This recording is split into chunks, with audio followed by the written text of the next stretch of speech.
Like many players of Warhammer 40,000, I started off playing Space Marines, and here you can see some figures that date back to the Rogue Trader vintage rules. And now these have been through quite a few colour schemes over the years. I started off doing Blood Angels, then I sort of created my own chapter colour scheme. After that, I painted them black and turned them into Iron Hands before I finally settled on Dark Angels, which originally meant just painting over the white details of the Iron Hands with red. But then Games Workshop decided to change Dark Angel's armour from black to green, so I had to repaint them again.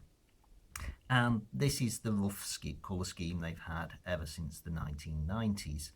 My paintings come on a bit since then, not a great deal. I'm still certainly no Golden Demon standard, but I decided that these guys were looking a little bit out of date compared to other armies I had, particularly my Imperial Guard, and I decided some updating was in order.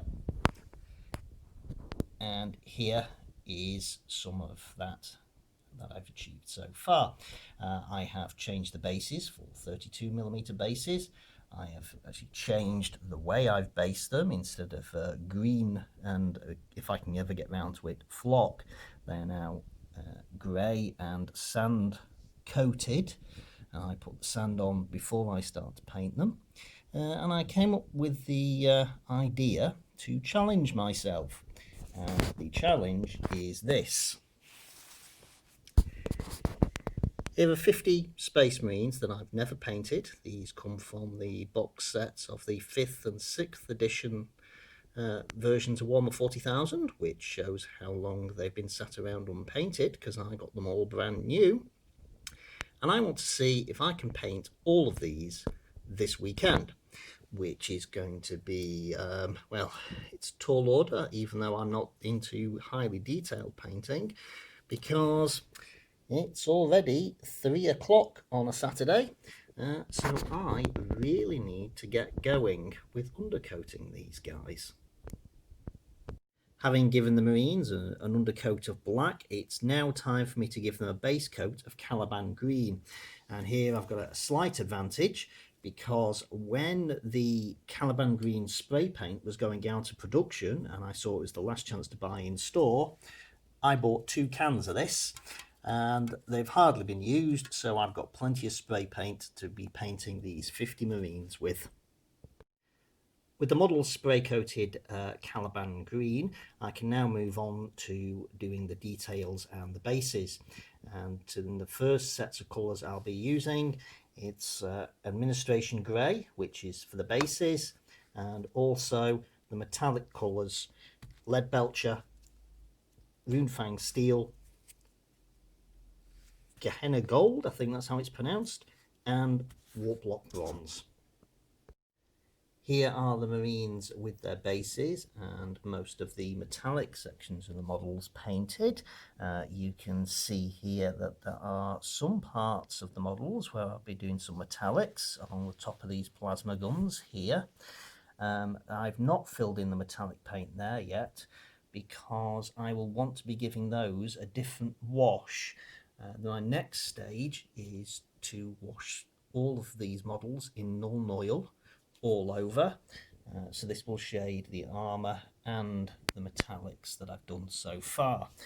And given that we're now up to almost 9:45 at night, I'll be calling it a day then and picking up tomorrow morning. Well, it took until about midnight last night to get all of the Nuln Oil wash finished, but these have now been able to dry overnight, and I'm ready to proceed with the next stage of the painting. And I'm going to be looking at the weapons and equipment that these Marines are carrying, and I'm going to be doing the non-metallic parts of the weaponry in corn red. Now, I know each company is supposed to have its own colour, but I do all of my figures in red, which is supposed to just be the third company. It means I can swap squads between armies without any worry about having different colour schemes.